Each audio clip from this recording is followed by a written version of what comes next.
Les vraies voix Sud Radio, 17h-20h, Philippe David. Retour des vraies voix avec Caroline Pilastre, Tom Conan, Christophe Madrol.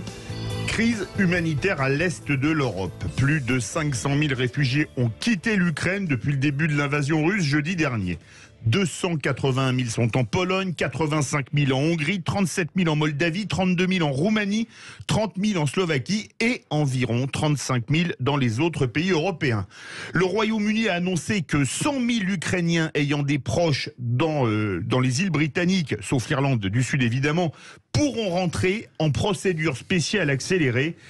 Et il faut ajouter que pour tous les pays qui ont accueilli le plus de migrants, je le répète, Pologne, Hongrie, Moldavie, Roumanie, des aides humanitaires sont envoyées par la France et par d'autres pays européens. D'où notre premier débat, faut-il accueillir les réfugiés ukrainiens? Vous êtes pour le moment 64,4% à dire non.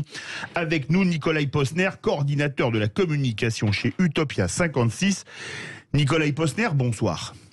Bonsoir. Bienvenue sur Sud Radio. Pensez-vous qu'une crise humanitaire majeure est en train de commencer à l'est de l'Europe?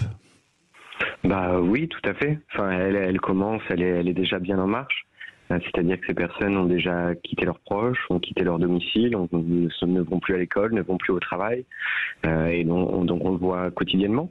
Et puis à cela s'ajoute à la fois la peur, la faim, la solitude. Et donc oui, elle est en marche, cette crise humanitaire, et il va falloir qu'on y réponde le mieux possible et le plus humainement possible. Ouais, oui, moi j'ai une amie, je le disais un peu tout à l'heure, ukrainienne, qui a dû partir vraiment du jour au lendemain de chez elle, avec la peur évidemment des bombardements, la peur de tout ça. Donc elle allait se réfugier d'abord chez ses parents, puis après comme c'était toujours pas safe, elle est partie justement en Roumanie, après un voyage qui a duré 3-4 jours improbable. Elle a abandonné littéralement sa famille, son boulot qu'elle avait sur place, et là elle va éventuellement regarder pour pouvoir peut-être rejoindre Berlin éventuellement. Mais donc effectivement ce qui se passe c'est très réel. Elle m'avait même envoyé... Je donne une information, les citoyens ukrainiens qui rentrent sur le territoire de l'Union européenne ont un visa automatique de 90 jours. Et ça c'est super, mais encore une fois c'était juste pour revenir vraiment sur quelques éléments sur le départ forcé en tant que tel. Il faut vraiment réaliser, du jour au lendemain vous prenez vos clics et vos claques, vous abandonnez tout, éventuellement votre famille, votre boulot, et vous partez avec une valise. Et elle m'a dit, j'ai même pris vraiment des vêtements, elle a pris quelques trucs comme ça, un ordinateur, et c'était terminé. Et elle me montrait, elle m'avait envoyé une vidéo filmée avec son téléphone, parce qu'elle était donc partie sur une route où on voyait donc des chars sur l'autoroute qui étaient des chars russes ou ukrainiens, je ne sais pas trop, mais donc c'est quand même une ambiance extrêmement flippante, alors que c'est quelqu'un qui quelques jours auparavant avait une vie tout à fait normale dans un pays, bon évidemment qui est pas un pays très riche, mais elle voyageait, elle travaillait, etc. Donc ce qui se passe est quand même absolument terrifiant, tragique, même si d'autres peuples évidemment avant l'ont vécu, notamment on pense évidemment à la Syrie par exemple, et c'est quand même tant mieux le geste européen qui se passe actuellement, qui est un geste vraiment plutôt d'accueil et d'ouverture. Nikolai Posner. Oui, je rebondis là-dessus, je vais dans la même direction. Il faut rajouter à ça que pour ces personnes-là, ils ont aussi en tête l'idée qu'ils ne rentreront peut-être jamais. Bien sûr. Donc ça vient s'y ajouter. Il faut savoir aussi que, par exemple, si les personnes obtiennent une demande d'asile qui est reconnue, que ce soit en France ou dans un autre pays d'Europe, ensuite ils n'auront pas le droit de retourner en Ukraine, puisqu'ils seront considérés comme en danger dans le pays. Donc c'est aussi faire une croix sur éventuellement des membres de la famille qui seront restés sur le territoire. Donc voilà, c'est un parcours d'exil qui commence pour toutes ces personnes, et notre combat à nous, en tant que pays européens, c'est d'être en mesure de les accueillir et d'essayer justement de faire en sorte que ces personnes elles puissent continuer à mener une vie pour que ce soit à la fois évidemment moins dur pour elles, mais à la fois moins dur pour le pays et puis pour l'Europe dans son ensemble. Caroline Pilastre. Pour moi, c'est oui aussi, quand on voit l'exode de ces femmes, de ces enfants, de ces hommes qui restent mobilisés pour se battre, et la majorité de ces personnes veulent revenir dans leur pays par la suite, veulent retourner en Ukraine. Là, il faut les sauver. Ces images sont terribles. Je veux dire, c'est un crève-cœur. On peut tous se projeter. Tous les candidats à la présidentielle sont pour recevoir ces réfugiés, sauf à part Monsieur Zemmour, j'allais le dire, qui revient sur le fait d'accueillir trop d'immigrés de manière indue. Mais quoi qu'il en soit, voilà, on ne peut pas rester de marbre face au calvaire qu'est en train de vivre cette population qui n'a rien demandé. Et puis qu'on ne nous parle pas d'assimilation, parce que ces gens sont comme nous, ils veulent l'Europe, ils demandent à rentrer dans l'UE. Donc la question ne se pose même pas. Je rappelle juste que nous avons des racines communes. Ce sont des chrétiens orthodoxe. Nicolas Posner. Oui, là-dessus, alors qu'il soit proche de nous, pour moi, je dirais que chaque être humain est proche de moi. Et donc, dans cette logique-là, je trouve qu'on devrait en effet copier le modèle qu'on applique aujourd'hui à l'Ukraine, à d'autres pays. Si on regarde la situation au Yémen, en effet, toujours en Syrie, en Irak, en Afghanistan, au Soudan, en Somalie, ces personnes, quand elles arrivent en Europe, elles ont la même volonté d'intégration. Je veux dire, elles ne viennent aucunement ici pour profiter, mais pour pouvoir se construire, pour pouvoir aider leur famille. Elles sont souvent l'espoir de leur famille de pouvoir essayer de construire quelque chose ailleurs. Donc voilà, si aujourd'hui on est en mesure de pouvoir construire cet accueil, essayons de le faire de manière non discriminatoire, essayons de le faire pour tous, de manière égale. Je tiens à rappeler aussi que le droit d'asile, c'est quand même un droit de l'homme fondamental, reconnu par la Déclaration universelle des droits de l'homme et la Charte des droits fondamentaux de l'Union européenne et la Convention de Genève. Donc en fait, juste en se posant la question, en fait, on se met dans l'illégalité. On se pose la question de est-ce qu'il est normal de faire quelque chose d'illégal. Et j'en vois rapidement les limites quant à nos fondements les plus profonds. Je veux dire, la République censée avoir des valeurs, et au travers de ces valeurs, elle se doit de respecter les droits sur lesquels elle est construite. Donc voilà, on a ce devoir d'accueillir. Christophe Madrol. Oui, vous avez complètement raison. Je ne vais pas dire l'inverse, évidemment. Évidemment, il faut les accueillir. Mais je vous dirais pas n'importe comment. Même s'il faut les accueillir aujourd'hui, mais il faut que l'État, aujourd'hui, mette en place un système d'intégration qui tienne compte de l'histoire des gens que nous accueillons. Mettre en place des formations adéquates pour que ces gens puissent travailler. Parce que c'est la première. S'ils veulent rester en France, à un moment donné, ils auront besoin de travailler pour subvenir à leurs besoins. 2, ouvrir des écoles aussi pour qu'ils puissent apprendre la langue française. On a eu trop tendance en France, et si je reviens à l'histoire, j'ai les cheveux gris, et oui, je suis pour l'accueil. Vous êtes très jeune, hein.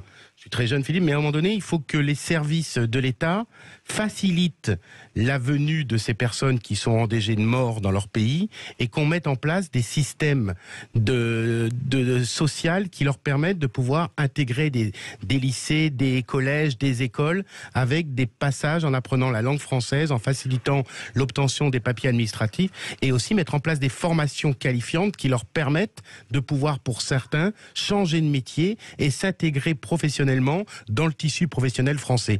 C'est ça la condition, parce que sinon, on risque de faire ce qu'on a déjà vécu, un mauvais choix, même si, je le répète, bien sûr qu'il faut accepter les personnes en danger de mort, quels que soient les pays d'où ils proviennent. Nicolas Posner.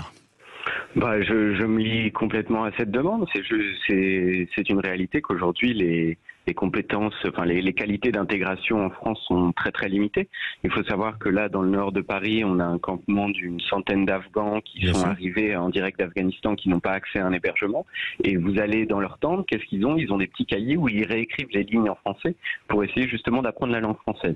Alors qu'aujourd'hui, pour pouvoir accéder à des cours de français au travers de l'État, il faut d'abord avoir cette protection de réfugiés qui peut prendre des années à avoir. Donc en effet, c'est donner la capacité de travailler, donner la capacité d'apprendre, donner la capacité à s'héberger. Et en fait, tout ça, on en a les moyens à partir du moment où on s'organise.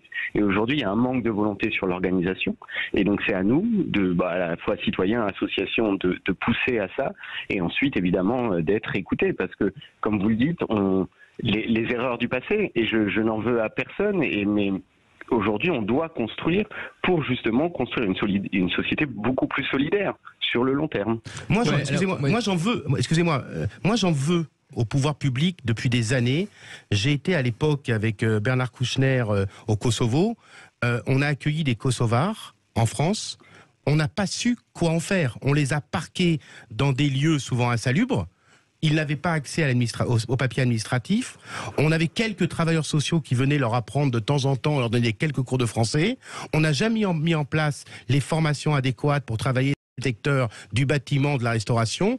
Résultat des courses, ils se sont appauvris et ils sont tombés, pour certains, pas tous, dans des actes de délinquance. Donc je préfère qu'on anticipe et que oui, il faut accueillir, mais que l'État, à un moment donné, quoi qu'il en coûte, mette en place les dispositifs d'accueil raisonnés et raisonnables pour les populations migrantes. Nicolas Posner et ensuite Tom Conan et Caroline Pilastre. Oui, tout à fait d'accord. Et j'insisterai juste sur le fait que cet accueil ne peut pas se faire par la rue. Aujourd'hui, c'est ce que rencontre la grande majorité des demandeurs d'asile en France. C'est-à-dire qu'il y a un passage par la rue obligatoire et c'est un passage qui détruit à la fois ces personnes et qui détruit notre société. C'est une situation de violence extrême. Et donc, on doit mettre les moyens en œuvre. On les a. Vous savez, c'est ce que je dis souvent, l'accueil, il ne doit pas forcément être parfait par la forme, mais il doit être parfait par le fond. C'est-à-dire qu'on doit être bienveillant, on doit accompagner, on doit regarder ces gens avec humanité. Et à partir du moment où on arrivera à construire cette direction-là, on arrivera à construire avec ces personnes. Mais aujourd'hui, elles sont dans la rue, face à la police, et on ne peut pas accepter cette situation. Tom Collin. Oui, moi ce que je voudrais ajouter, c'est que évidemment on est tous frères, on appartient tous à la communauté humaine évidemment, et il y a évidemment ce devoir de solidarité quand des peuples sont attaqués et méritent l'asile par exemple. Ça peut concerner évidemment n'importe quel type de peuple à la surface de la planète. Ça c'est évidemment le cas. Néanmoins, il y a quand même aussi une civilisation européenne. À un moment donné, on ne peut pas à la fois défendre le modèle européen et dire qu'il n'y a pas de civilisation européenne. Il y a une civilisation, une culture européenne, peu importe, à la rigueur, c'est un débat sémantique secondaire de ce point de vue-là.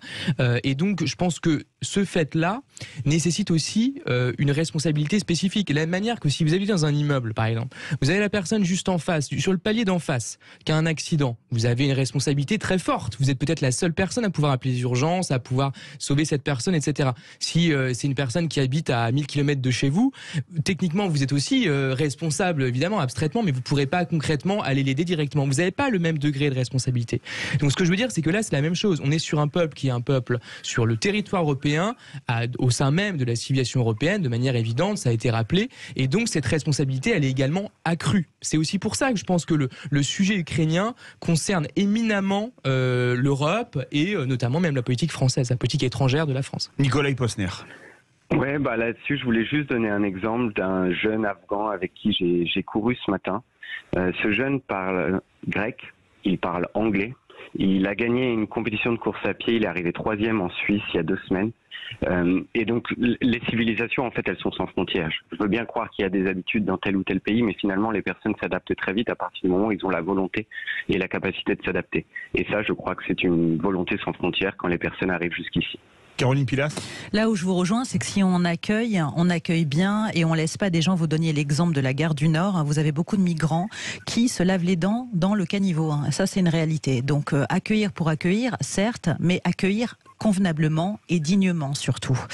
Moi, je vais vous poser une question très pragmatique. Parce que je suis aussi pour les bons sentiments. Je suis humaine et je défends une cause très humaine, celle du handicap. Et je n'ai donc pas de frontières là-dessus aussi. Mais est-ce que vous pensez qu'on a les moyens, que ce soit en termes d'effectifs ou budgétairement, vu l'état de la France, vu la dette actuelle et même européenne, d'accueillir beaucoup de personnes et convenablement? Parce que cette question va se poser aussi, et je pense que beaucoup de Français ont peur que leurs impôts augmentent avec toutes ces crises. Nicolas Posner. Ouais. Alors, il y a une chose pour moi qui est importante, c'est qu'en fait, les droits et les fondements n'ont pas été là pour protéger notre confort. Donc, éventuellement, ce genre de crise, va impacter notre confort et donc notre mode de vie. En revanche, sur la question des personnes exilées, de nombreuses études montrent à quel point un bon accueil peut être très rapidement rentable sur le plan économique. Donc, en fait, c'est une fausse question. Aujourd'hui, on voit les moyens qui ont été mis en place face à la pandémie. On voit que d'autres moyens pourraient être mis en place sur ces questions-là, d'autant plus si c'est rentable. Donc je ne vois, pour moi, la question ne se pose pas réellement. Mais je voudrais rebondir, avant de donner la parole à Christophe Madrol et Tom Collin, qui leur demande, sur un point, les 2 pays qui accueillent, parce que Tom Collin et Caroline Pilastre ont parlé du fait que c'était des Européens, des chrétiens, donc des gens proches de nous civilisationnellement. Moi, chrétien, j'ai dit la même civilisation. Non, chrétien, et Caroline Pilastre, vous avez une civilisation. Oui. Quand on regarde bien, les 2 pays qui ont le plus accueilli de migrants, c'est 281 000 en Pologne et 85 000 en Hongrie, les 2 pays les plus réfractaires à l'immigration en Europe. Est-ce que ça prouve pas quand même que les remarques tant de Caroline Pilas que de Tom Collin sont à prendre en compte?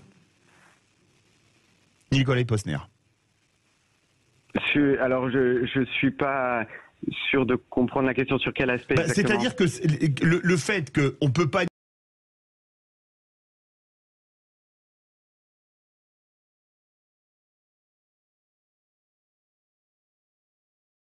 accueillis le plus. Est-ce que ça prouve pas que finalement, ils pensent que l'intégration ou l'assimilation même est plus facile avec certaines populations issues du continent européen qu'avec d'autres? Oui, mais ça, c'est des modèles de discrimination qui existent depuis très très longtemps. C'est sûr qu'on est plus à l'aise avec des personnes qui nous ressemblent. Mais en revanche, c'est pas des ressemblances qui vont assurer que vous vous entendez bien avec cette personne. Donc, c'est des choses qui sont préétablies, mais qui n'ont en fait que très très peu de valeur sur le long terme. Donc, peu de valeur. Non, mais monsieur, dans la tête de beaucoup de gens, il y a un aspect culturel quand même. Moi, sur le fond, je partage la vision de monsieur sur le fait qu'effectivement, la solidarité, elle est globale. Mais je reviens sur l'idée de la civilisation et la culture. Bien sûr qu'il y a des civilisations. Toutes les civilisations ne sont pas les mêmes. Et d'ailleurs, sous-entendre que toutes les civilisations seraient les mêmes, en fait, amène finalement à vouloir les piétiner, à nier leurs spécificités. Il y a des spécificités culturelles. Après, il ne s'agit pas de les niveler ou de les hiérarchiser. Mais les Polonais et les Hongrois sont les frères des Ukrainiens. Pardonnez-moi, mais ils se ressemblent. Il y a plusieurs choses. Il y a plusieurs choses dans ce qu'on dit. D'abord, moi, je ne suis pas du tout d'accord avec toi, Tom, sur la question civilisationnelle. Il n'y a pas de civilisation européenne. En fait. J'habite Marseille et je me sens plus culturellement proche du bassin méditerranéen que de l'Ukraine ou des Russes. On peut imaginer ça. L'italien, le latin peut regarder plus vers le sud que vers le nord. La question qu'on se pose aujourd'hui, pourquoi je suis tellement triste de ce qui se passe? Parce que c'est ma guerre, Philippe. Parce que c'est en Europe. Parce qu'on a mangé dans un restaurant à midi où les serveurs nous disaient « Est-ce que vous pensez, monsieur Madrol, que Poutine va nous envoyer un missile sur la tête ?» C'est-à-dire qu'aujourd'hui, ce qui se passe à 2 heures de Paris, c'est sur notre continent. C'est la question aujourd'hui. Ça montre bien qu'il y a quand même une spécificité du fait que ce soit en Europe. Oui, mais c'est pas la question civilisationnelle, Tom. Parce que si tu abordes la question, la civilisation, c'est très important les mots justement parce que là, quand je vois que 64% de nos auditeurs disent qu'il ne faut pas accueillir les réfugiés, il faut bien leur expliquer que cette question, c'est une question que la France aujourd'hui, la France dans l'Europe, est en guerre vis-à-vis de Poutine. Parce que d'un moment à l'autre, Poutine peut décider de balancer un missile sur Marseille ou sur Paris. Mais à un moment donné, qu'est-ce que l'Europe? C'est quand même très problématique si on n'arrive pas à savoir ce que c'est que l'Europe. L'Europe, c'est pas uniquement une géographie, c'est aussi des valeurs. S'il y a l'Union européenne qui est quand même fondée sur des traités, le traité de Rome, l'acte unique, etc. Mais l'Union européenne, qui se fonde quand même sur un projet européen, défend des valeurs, et ces valeurs sont le fruit d'une culture et d'une civilisation. Je suis désolé. Vous pensez, Tom, que aujourd'hui, sinon, qu'est-ce que c'est l'Europe? Moi, je suis profondément européen. Moi aussi, pour cette raison. Mais les valeurs européennes. C'est intéressant parce que les valeurs aujourd'hui, quand vous voyez ce que les valeurs de l'UE, d'accord, unies dans la diversité, ça, je le respecte. Mais quand vous voyez ce qu'a fait l'Europe aujourd'hui, d'accord, pas vis-à-vis de la crise, mais quand on nous demande de mettre des normes européennes au niveau de nos commerçants, au niveau de nos agriculteurs, vous croyez que c'est des valeurs? Mais le projet européen se fonde sur des valeurs. Là où moi je rejoins totalement Tom, c'est qu'il y a une culture, il y a des mœurs, il y a des racines qui sont communes, même si on est tous différents. Et donc, tu parlais des Latins par rapport à Marseille. Bien sûr qu'en fonction des origines... Il n'y a pas le bassin méditerranéen. L'Italie, ce que tu veux, le Portugal, l'Europe la a Grèce. aussi cette influence. Mais quoi qu'il en soit, on peut se ressembler sur beaucoup d'aspects, comme d'autres peuples plus éloignés de nous. Mais là, moi, je pense que ce sondage, et je ne mets pas nos auditeurs dans 64% qui répondent non, pour moi, ils ne sont pas inhumains. Moi, je pense que derrière, sans faire ma petite comptoir, il y a aussi la peur d'un envahissement et aussi d'un manque de moyens, parce que souvenez-vous quand même des Gilets jaunes, souvenez-vous du convoi des libertés, il y a beaucoup de personnes qui sont sous le seuil de pauvreté, 10 millions. Alors, donc ces gens s'inquiètent à mon avis, financièrement parlant. Merci. Alors en 20 secondes, Nicolas Posner, on n'a plus le temps. En 20 secondes, Nicolas Posner, est-ce qu'il n'y a pas quand même une vraie question qui se pose dans ce domaine? Non, il y a la question de la proximité. Donc en effet, on est plus tenté d'accueillir son voisin.